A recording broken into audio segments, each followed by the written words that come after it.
Hello' বন্ধুসকল, আজি মই মাংস বনাম। মাংসটো ভালদৰে ধুই আছোঁ আৰু মাংসটো ভালদৰে ধুব লাগিব। চাওক,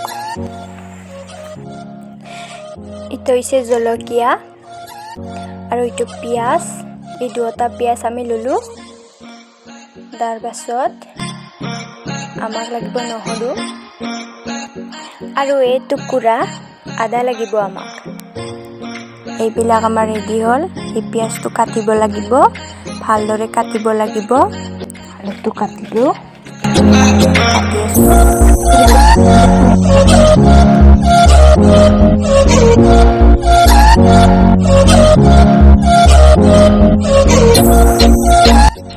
এইটো নহৰু আৰু আদাটো আমি মিহিকৈ বুটি ল'ম। চাওক, আমি মিহিকৈ বুটি লওঁ। চাওক, মিহিকৈ বুটি লওঁ। তাৰপিছত ঠিক এনেদৰে আমি মছলাটোকো মিহিকৈ বুটিব লাগিব। চাওক, আমাৰ সকলো ৰেডি হ'ল। আলুটো ৰেডি হ'ল, এতিয়া মছলাও ৰেডি হ'ল, মাংসটো আছে ৰেডি আৰু জ্বালা পিঁয়াজ। এতিয়া আমি বনোৱাত ষ্টাৰ্ট কৰোঁ। এই কেৰাহীটো গৰম উঠিল। চাওক, এতিয়া তেল দিম।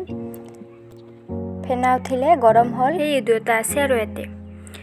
এতিয়া আমি জলকীয়া আৰু পিঁয়াজটো দিম। তাৰপিছত মছলা, মাংস, পিঁয়াজটো দিলোঁ।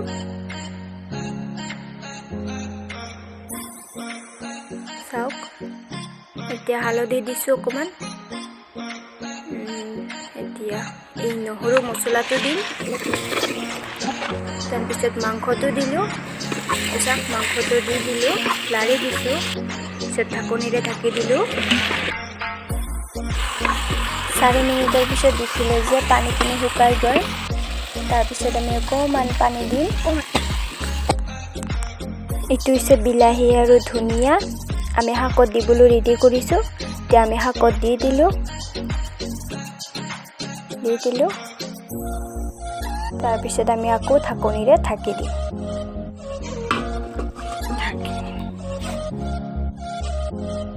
এতিয়া আমাৰ মাংসটো হৈ গ'ল। এতিয়া আমি ভাতৰ লগত খাবলৈ ৰেডি।